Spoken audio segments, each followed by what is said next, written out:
Good morning for the participants in Europe and good afternoon for those participating here in China.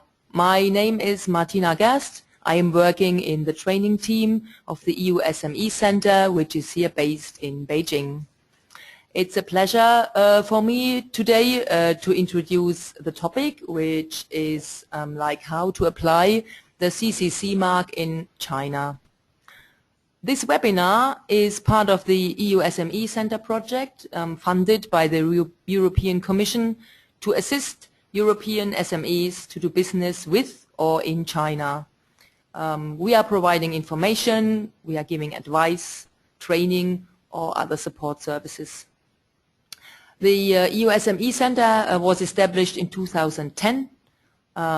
It is implemented by the different chambers of commerce, as you can see here, and it will run basically until 2018.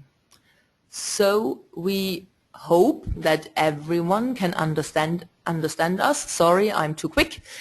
So if in case of you have questions, you can see this nice panel with this red frame where you can put on your questions. We will take it and then we hopefully may be able to answer it.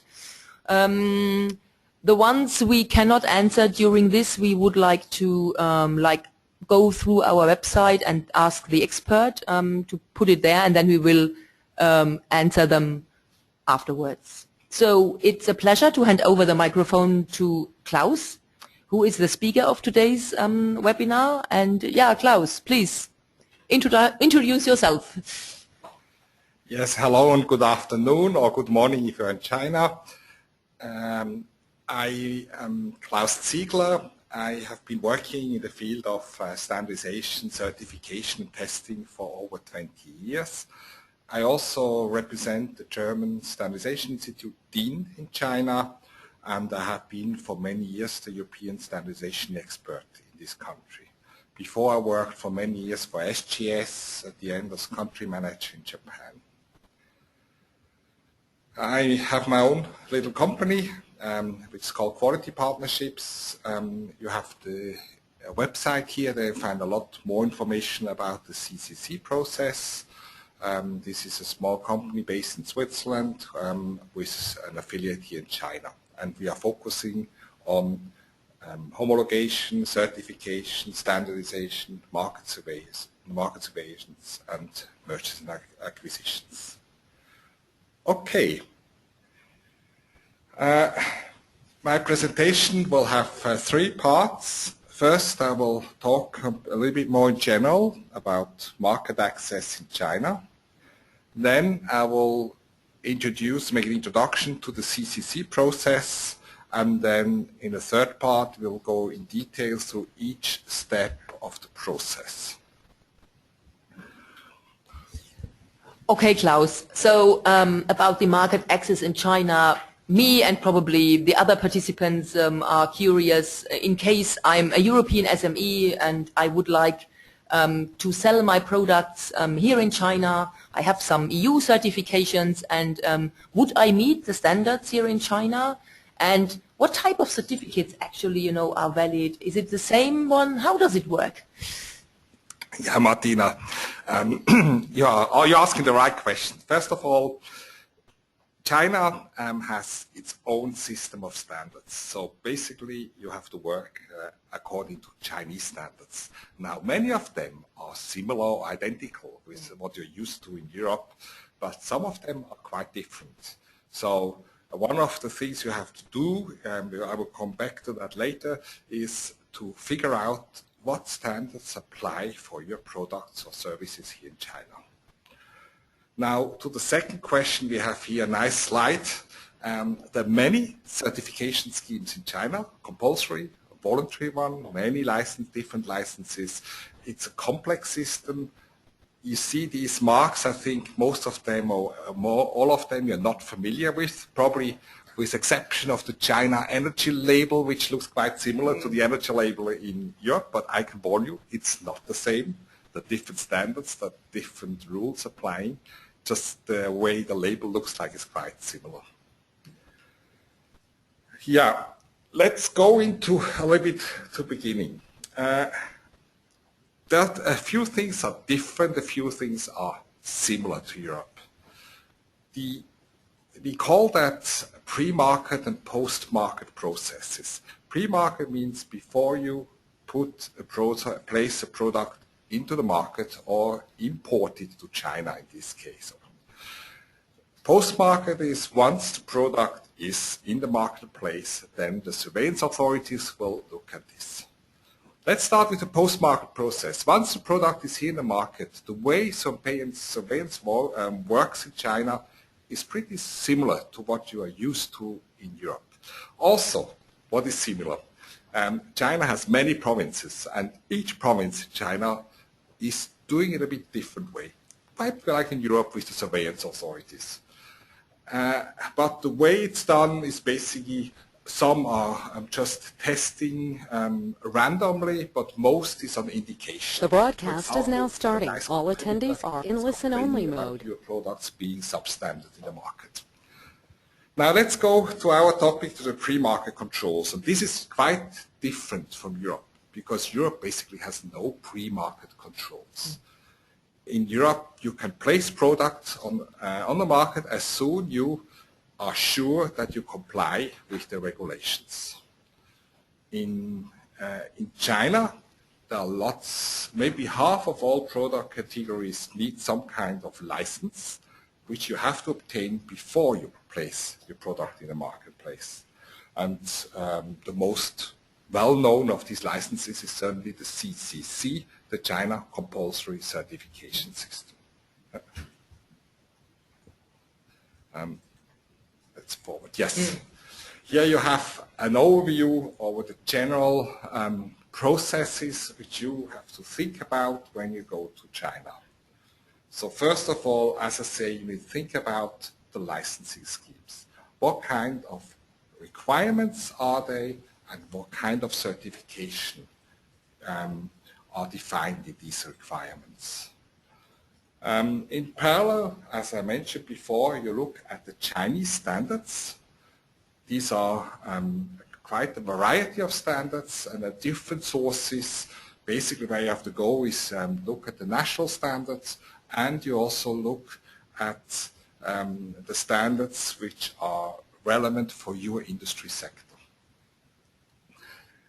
Then, once this is clear, you know what the rules are, you know what declarations you have to do, you know what certificates and licenses you need, then you go into the conformity assessment in China. Conformity assessment means testing, inspection, certification, whatever is needed. The tools are the similar as in Europe, I will explain that, but basically you have to do a lot in China because there is no mutual recognition between Europe and China on any type of these conformity assessment systems. So whatever you do, if it's needed in China, you probably have to redo this exercise. Finally, then is the question, once you have all the licenses in place, everything is done, then you ship the products, and then for many products, you also have a commodity inspection at the entry to China or at the factory, depends again on the system. So this is a whole system. It looks a bit complicated, is not that different from what you used in many other countries in Asia.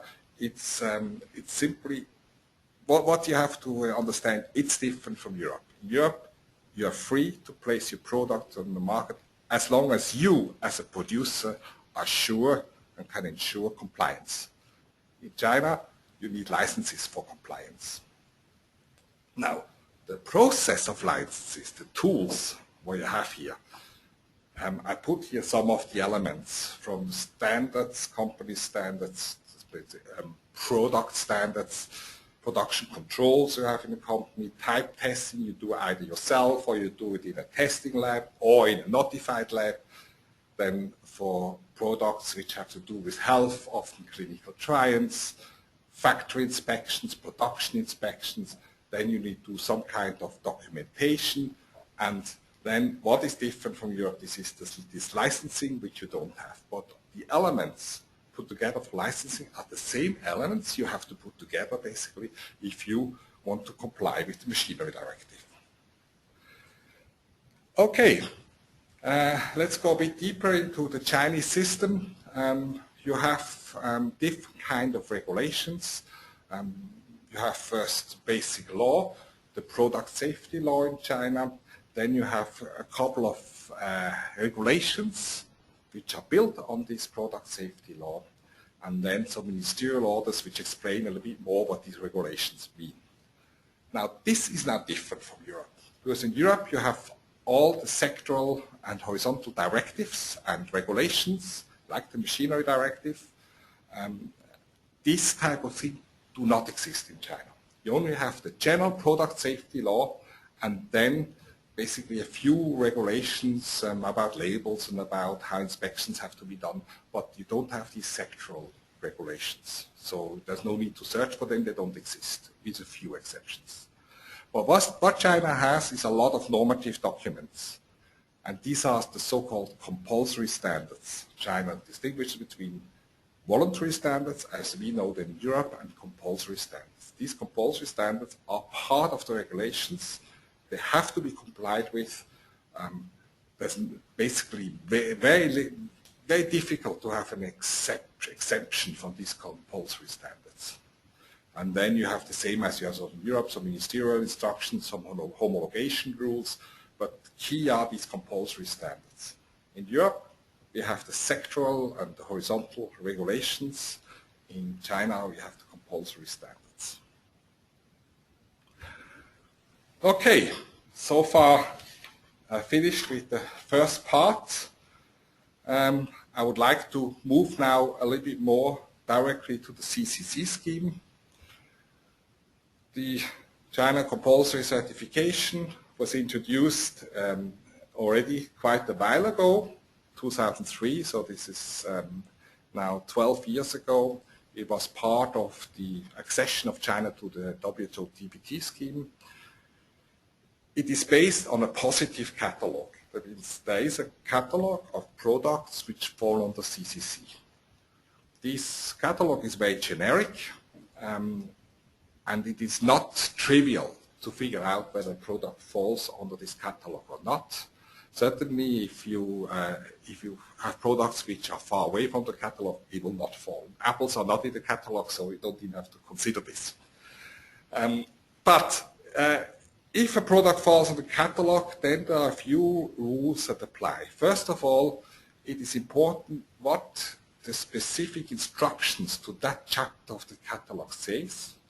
The second is you have to look at the compulsory standards which are mentioned in these rules to this specific sector. And the scope of the standard basically also defines what products fall under this scheme. What often is used are such comparison table HS codes to CCC. I warn you because these are changing almost every day. Customs are using such catalogs, but they also changed all the time. For customs, no problem, because they have an interactive system where the authorities are interconnected on this. But if you're an outsider, you have to be very careful. Use that as an indication only, and don't rely on these. Comparison table, HS code, CCC. If you want to import goods in China, you have to understand these CCC requirements.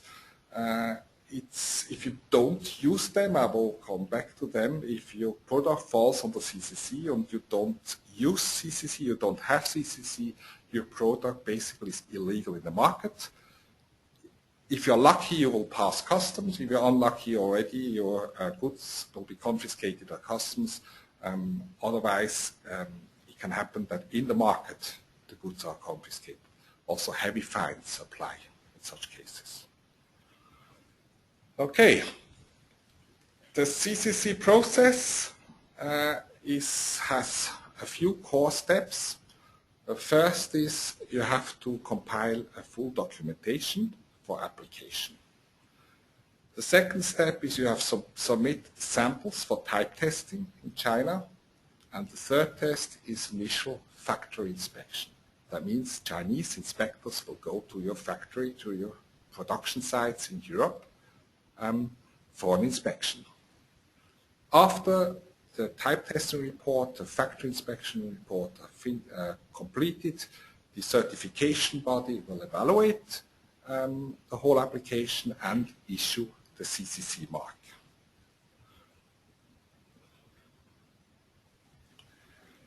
Now, this I mentioned before, the CCC is based on a catalog, on a positive catalog. Those products which are in this catalog fall on the CCC. Then we have the CCC implementation rules, then we have the compulsory national standards, and then you have the expert advice of the laboratories.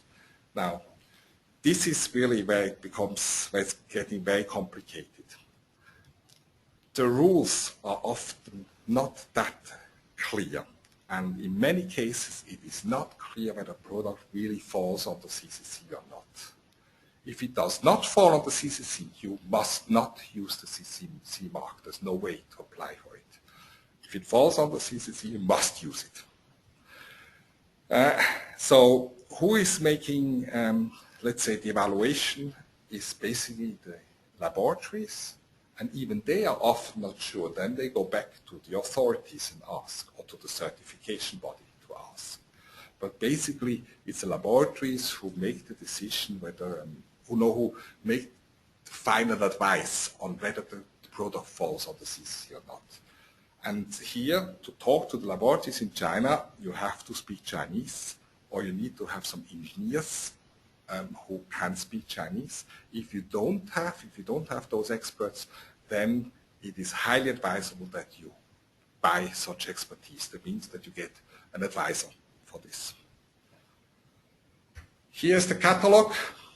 These are currently there are 20 chapters. It's changing a little bit. Before it were a little bit more chapters, now it's a bit less, but some chapters have expanded. This is every year about is changing a bit, this list. But you see the chapters, it's mainly, actually the big part are consumer products, but also others which are not really consumer products. Like, for example, small power motors, they're usually built in whatever kind of technical solutions. Most of them, I think half of the products is electrical and electronic goods, household appliances, electronic appliances for home use, but also others like safety glass or firefighting equipment and so on. Okay. Okay, Klaus. So this list seems to be, from a first glance, very, very clear. But what happens, like, if I'm producing a machine or something bigger, like a system, which is usually built of different components? So how does this CCC work in this case? Yeah, it's one of the questions I'm asked very often. Is how about big machinery, big equipment? How about all kind of complicated gadgets which are brought into China? Let's say like this. In general, machinery does not need CCC. Only those products which are here. Now, if your machinery includes, if your system includes some of these products, like, for example, small power motors, it does not mean that the entire equipment falls off the CCC. It's really, this catalog is addressing the main function of the tool. If the main function of the tool is welding, then the whole thing falls on the CCC. Otherwise, the whole equipment, the whole machinery does not fall on the CCC. Okay, so, but you said right from the start when you were introducing the catalog that everything which is in the catalog, it has to get a CCC, but now then we have this machine, to come back to this, or this system, and it's not so clear. What would you recommend to companies who are not so sure what to do? I mean, if it's not, you know, if some parts are in this catalog or probably not, so are there any recommendations from your side? No, general recommendations I cannot make. You have to ask your experts. First of all, I think you ask your distributor in China. He will know quite a bit about your equipment, and he will tell you maybe there is some concern about CCC, maybe not. Then you also can talk to industry associations, chambers, and so on. They will also help. You can also contact the EU SME Centre. They will also give you some indication. But then if you have to know more in depth, then you have to buy the help of a consultant. Yeah. One thing I just wanted to mention here with this list. Although machinery in general does not need CCC, but the components, if you import them separately, for example as spare parts, then these components might fall on the CCC if they're on the catalogue. Yeah. So be always aware of them. Even if the entire machine doesn't fall on the CCC, some components might need this certification. We just got a question which says that, you know, to come back to the GB standards you have to meet under CCC, are they sector related? Because you have mentioned in a way that China doesn't have a sectorial regulation. So what is your statement on that? Okay. The GB standards are the general national standards. As the whole list is similar. You can in the value or the same with the content.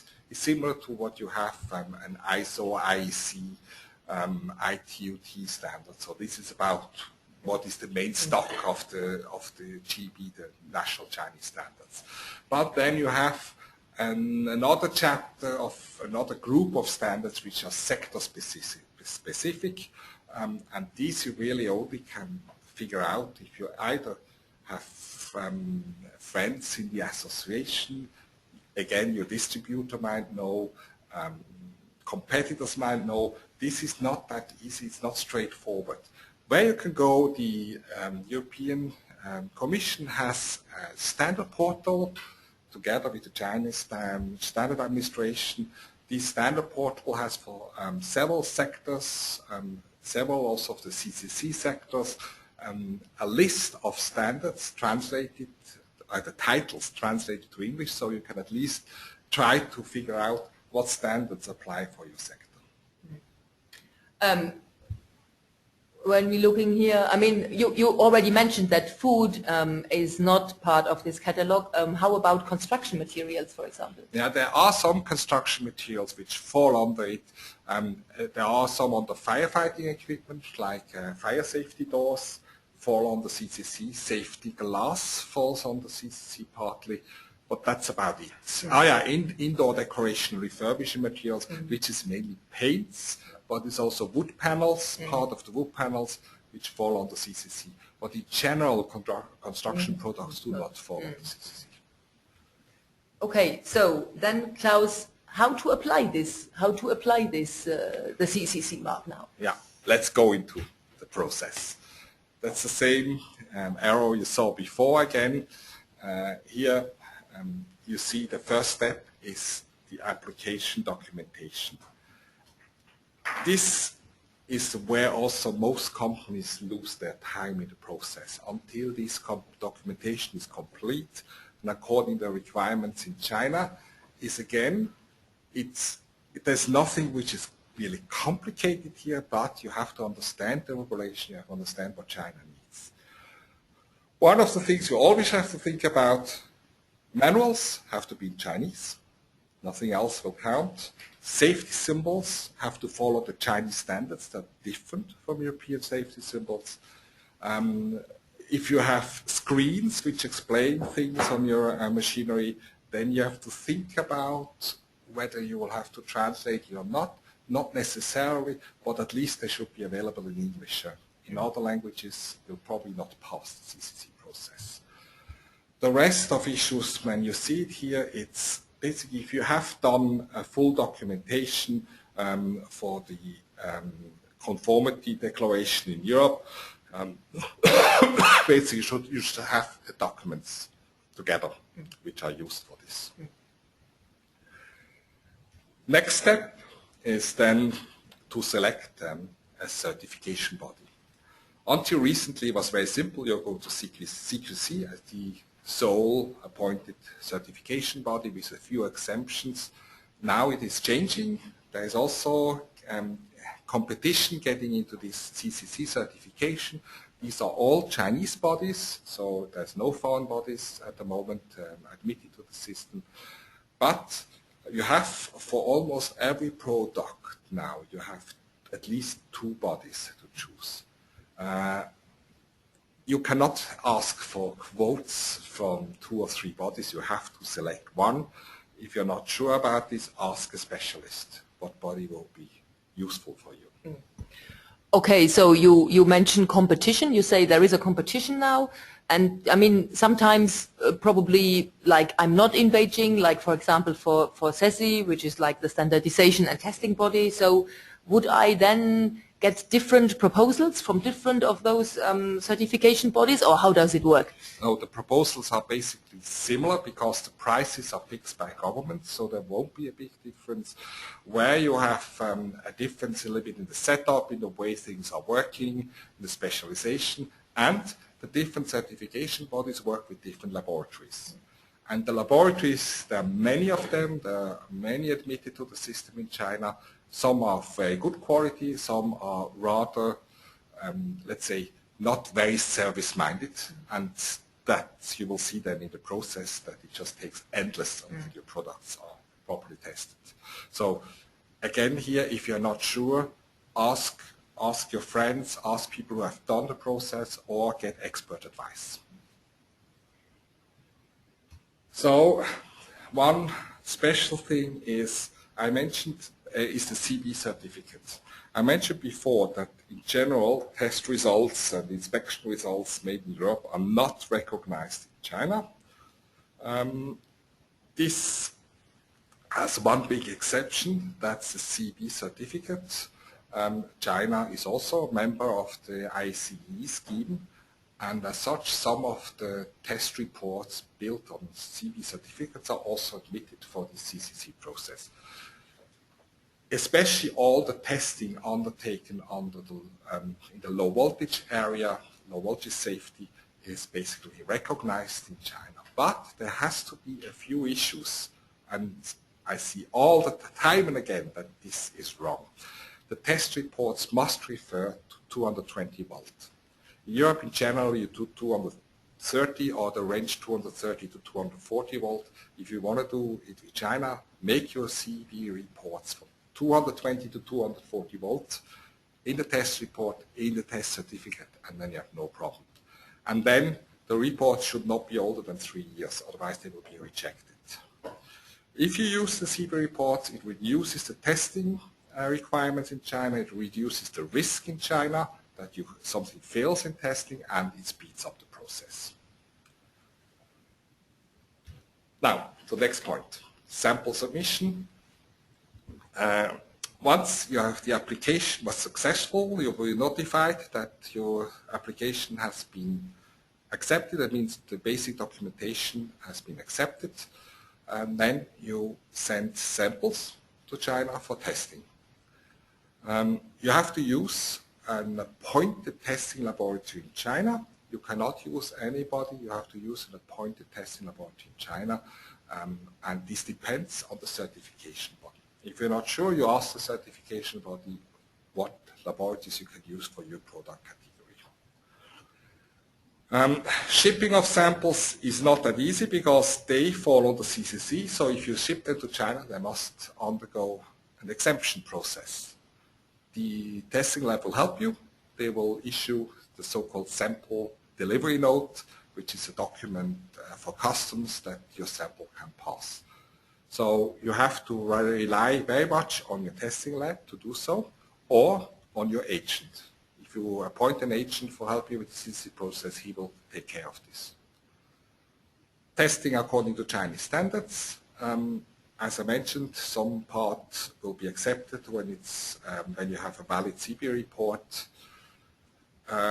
What happens once in a while that the testing fails in China, and then you just have to redo it until you pass, or you have to change your product, the way at least some components in your product. Once the testing is successful, the test report will be sent to the certification body. You will not get a copy at this stage, only the certification body. Next point is the factory inspection. That's probably the most expensive part because two inspectors will go to your factory. It will take time because these inspectors need a visa, they need an official passport. So the planning period for such a factory inspection is usually 3 to 4 months. Now in recent change, beginning of this year, the factory inspection application can be done in parallel with the testing. So this shortens the period by 2 or 3 months. So once the inspection is undertaken, within a few weeks, the inspection report is completed and sent to the certification body. Again, you will only see the corrective action requests, like in a ISO 9000 inspection, but you will not see the full report, which will go to the certification body at that stage. The certification body will then evaluate these 2 reports, will review all the documents, and then accept it. That means they will issue a registration number. As soon as you receive this registration number, you can legally import your product in China. A few days later, you will get a certificate, and then that looks, here I have a sample, how the certificate looks like. As I say, important is the registration number, the first line here, number. And this you will get as a first result. Once you have the certificate, you have to think about how you mark your product. Probably you will do that before, because the testing lab will actually ask you for this. They will ask you about the nameplate, what you want to put on the nameplate, how you want to do it. These are the different type of CCC logos for the different type of CCC system. You will get this information from the testing lab as well, so don't have to focus on this so much. But this slide is more important because you have 2 options. You print the CCC logo on your product, on the nameplate, or you buy labels, official labels. If you print your product on the nameplate, you need a printing permit from the authority, which is called CNCA, that's the accreditation body in China. They will give you that. That takes 1 to 2 weeks, this application, and you will get this right to print it if you comply with the regulations, the size and the shape and so on. If you don't want to do that, or if you don't have too many products, you better buy the logos, you buy these stickers, these CCC stickers, this gray thing here on this slide.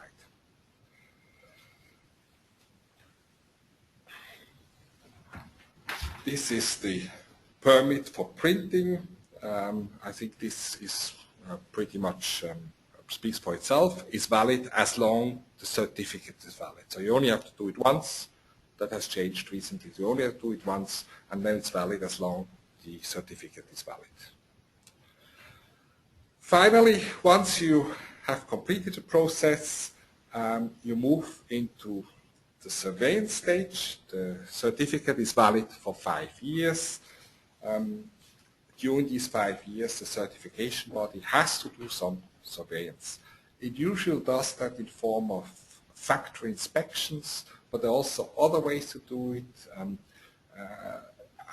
For an SME, I would recommend to stick to these inspections. It's by far the easiest way. It's not the cheapest way, but it's by far the easiest way to go through this surveillance. For larger companies, you have many other ways to do it. Even the testing can be done in the so-called witness manufacturing testing schemes or other schemes, also with sampling and testing and so on. But as an SME, I wouldn't bother about this. I would stick to the follow-up inspection, FUP, which is performed by the certification body or by an appointed body in Europe.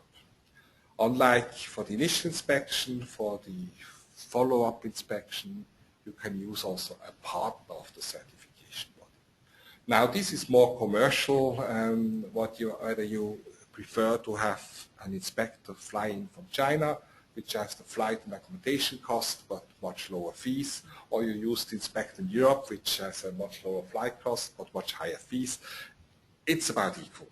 So that really depends on the specific case, what you want to do. Okay, I think with that I have completed the first overview of the system. I don't know, have you some questions? Yeah, in the meantime, before we come to the commercial part, we have a couple of questions here actually. So one question is asking how is the China RoHS related to the CCC mark application? Is there any relation? The RoHS China? Yeah. No, these so-called China RoHS, which is basically the same products with the same limits as in Europe, is not part of the CCC right now. It could become, but if a product falls under the catalog for China RoHS, you have to affix the RoHS mark.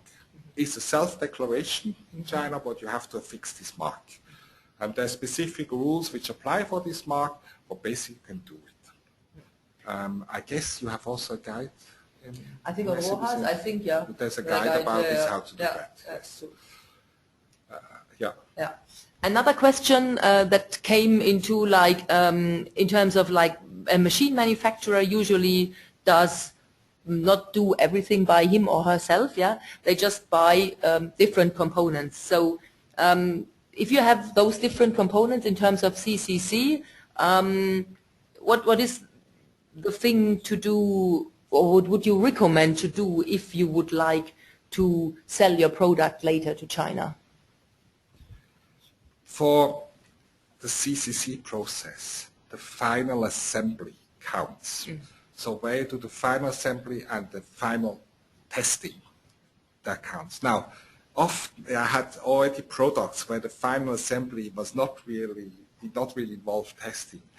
Then you have a problem. Then you have to figure out whether you will move the testing to the final assembly or how you want to do that.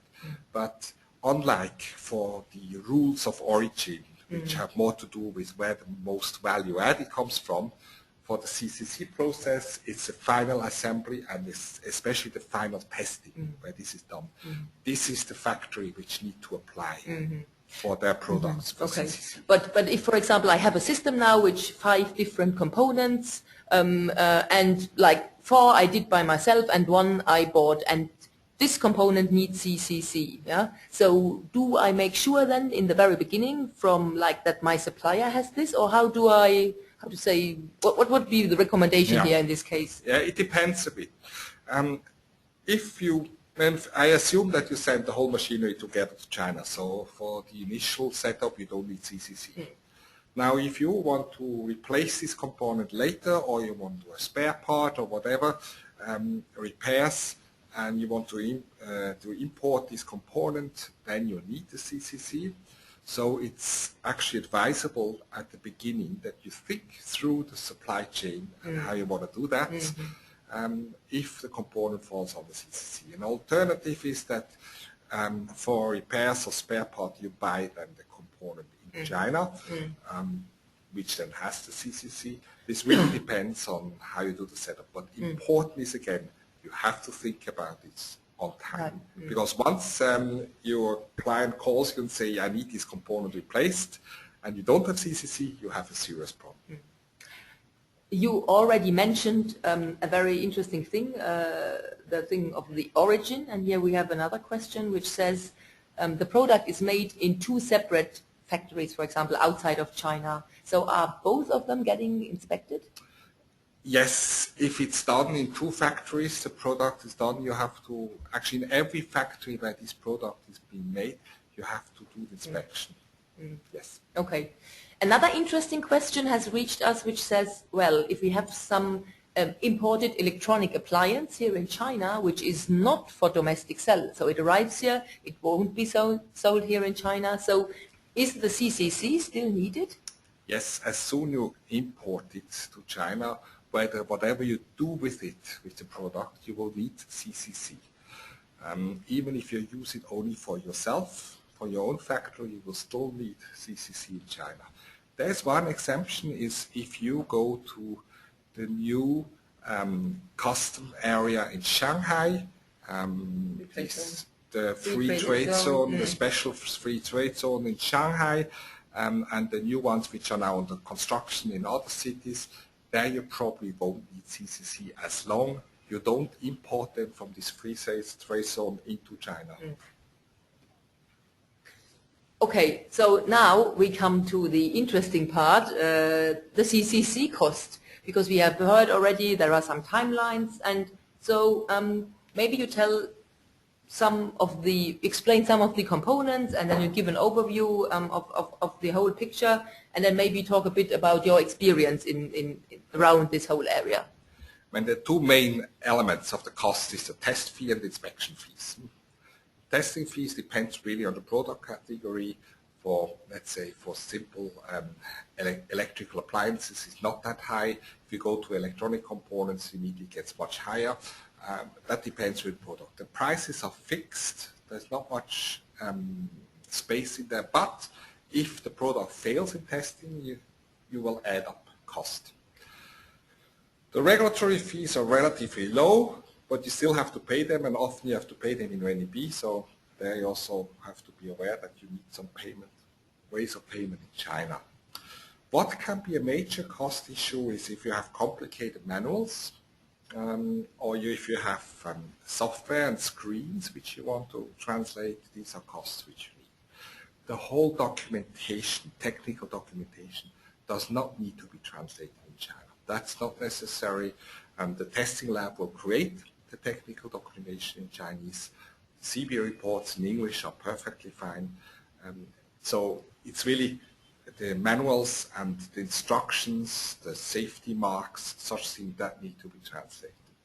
And then a substantial cost amount is also the consultant, because if you use a consultant, which in most cases is probably advisable, he has a lot of work to do. That's work you don't have to do, and that costs money. So that is certainly also a substantial part. Mm. So, but this would mean if I'm a first-timer as a European SME and I go to China and I have a complicated product, it would be advisable to use a service provider that is based here in China or based outside of China?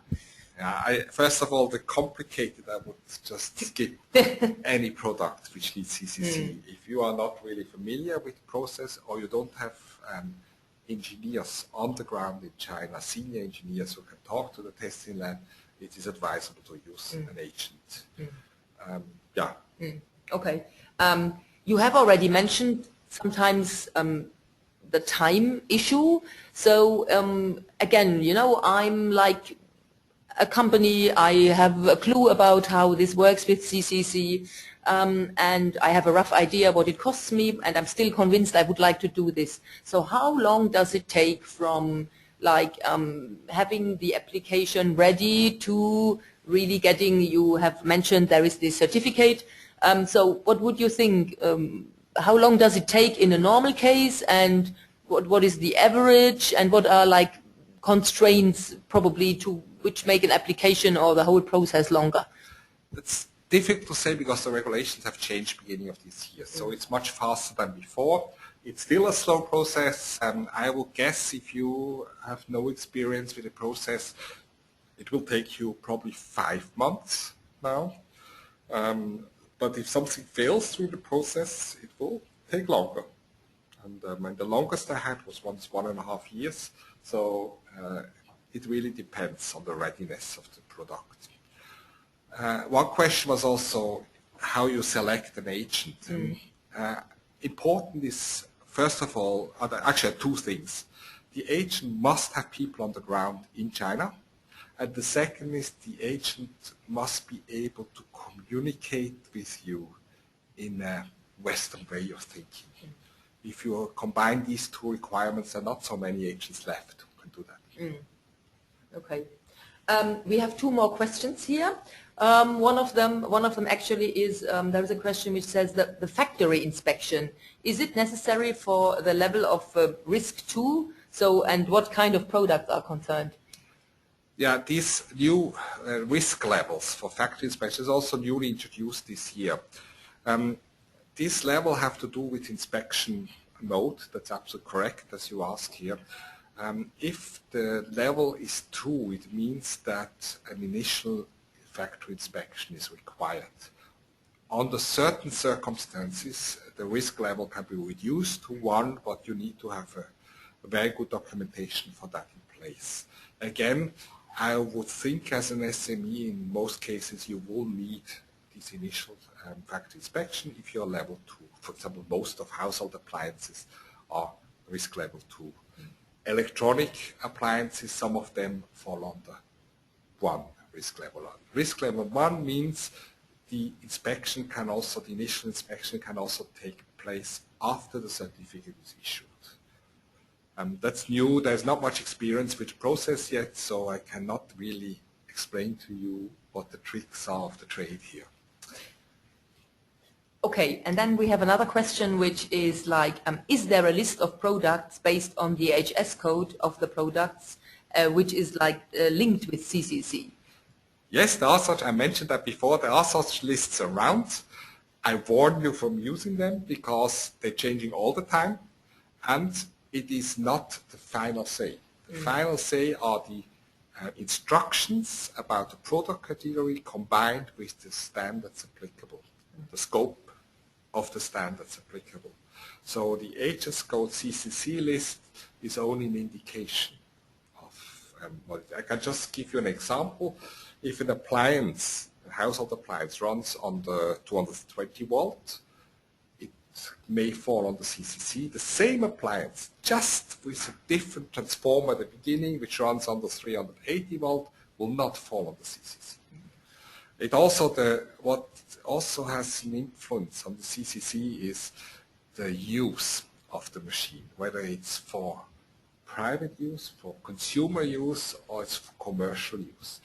Most of machine which basically can exclude consumer use will not fall on the CCC. Not in every case. But so the use, that has nothing to do with HS code anymore. The use has also an impact on what kind of standards apply and whether it falls under this catalog.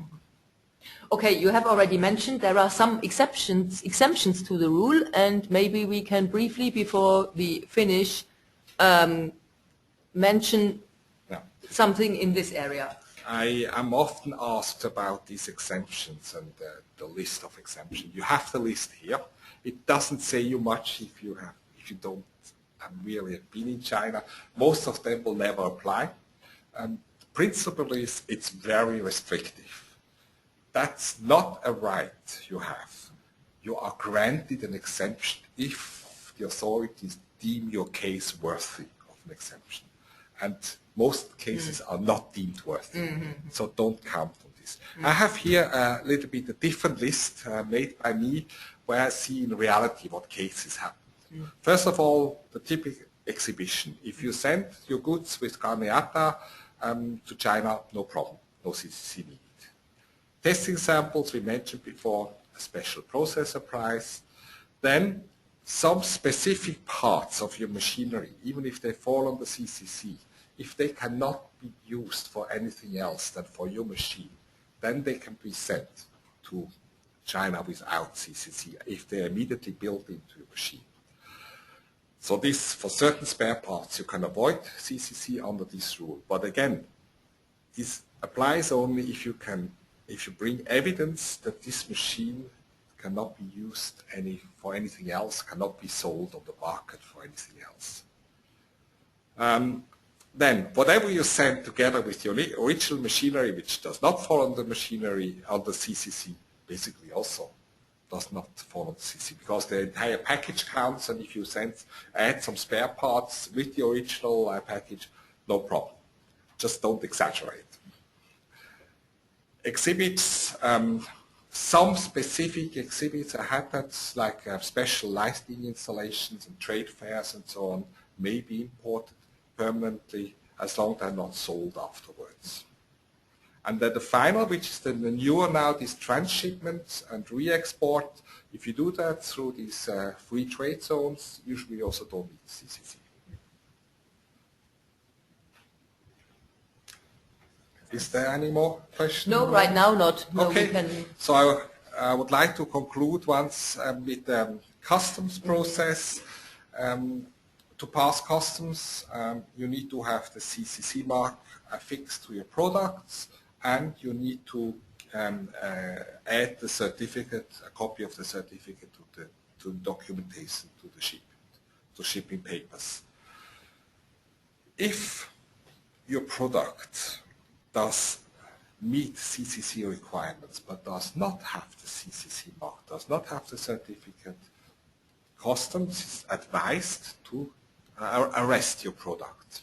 Now sometimes they will not realize, sometimes they will not check, but the risk is high. There's a high percentage in China of products which are checked, so the risk is high that your products will be arrested with lots of consequences. First of all, it takes a long time until you get your product out of quarantine again. Every day you pay for this.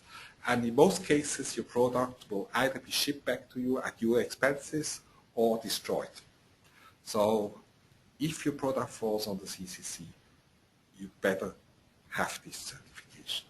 Now there are a whole range of products which are close to CCC. These are really the one which create a lot most troubles. Products which in reality do not fall under the CCC catalog, but for a customs official this is not evident. In such cases, you should ask for a letter of an expert third party who explains this in a few sentences in Chinese with his company stamp on it, that this product does not fall on the CCC because of this and this rule.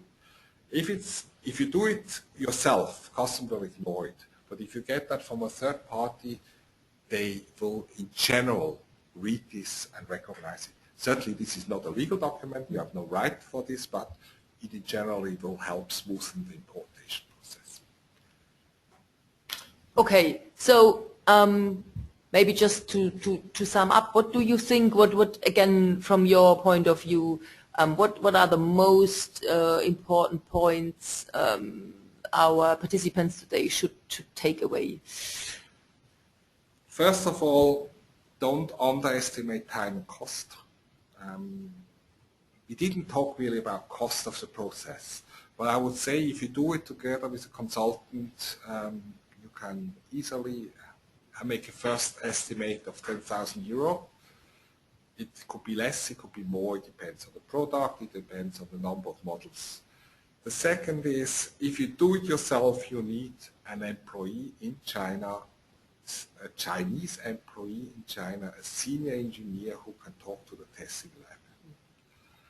And the third one, without somebody speaking the language here, don't even try to do it yourself.